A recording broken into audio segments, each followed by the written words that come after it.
Habe die Ehre, Servus, grüß euch und Servus zum neuen Video.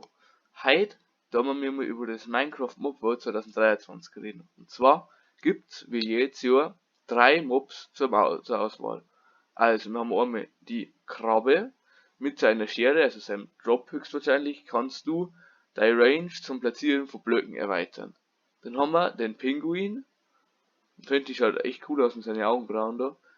Der hilft dir schneller mit dem Boot zum Fahren, ähnlich wie beim Delfin des Effekt Dolphin's Grace.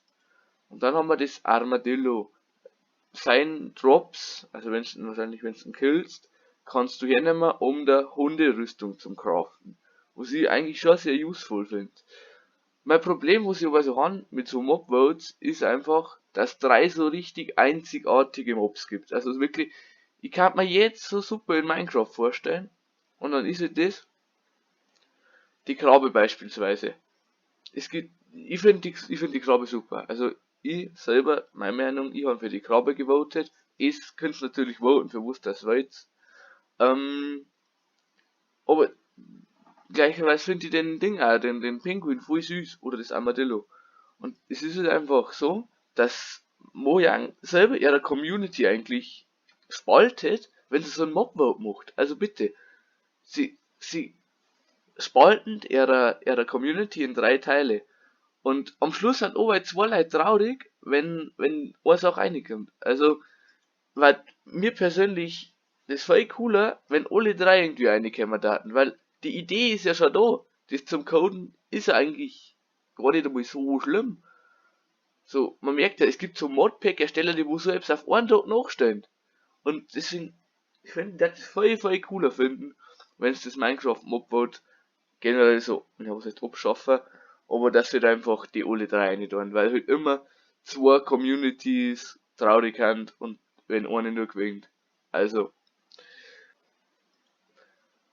übrigens Leute, ihr könnt für für die neue Mobs voten, indem, dass es da im Minecraft Launcher geht, dann auf den Reiter Minecraft Live und dann auf jetzt abstimmen und dann kannst du da auswählen, was du für Mob willst und dann halt abstimmen. Also wie gesagt, ich habe die Krabbe genommen, weil ich es einfach cool finde. Es gibt aber auch das Ding Vote in-game. Genau, Leute. Und wenn es dann in dem Game dann angekommen hat, einfach auf Mob Vote klicken und auf jetzt abstimmen. Und wenn du auf die Map sogar gehst, kriegst du sogar noch 4 kostenlose Gegenstände, nur dafür, dass du auf die Map gegangen bist und dort den Hebel umgelegt hast für das, dass du für den Mob votest. Also, geht einfach der Vierer.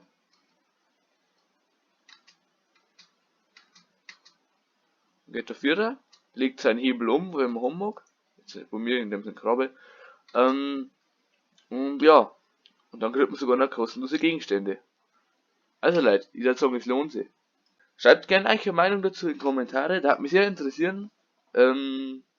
Ja, ich bin raus, habt noch einen schönen Tag. Servus.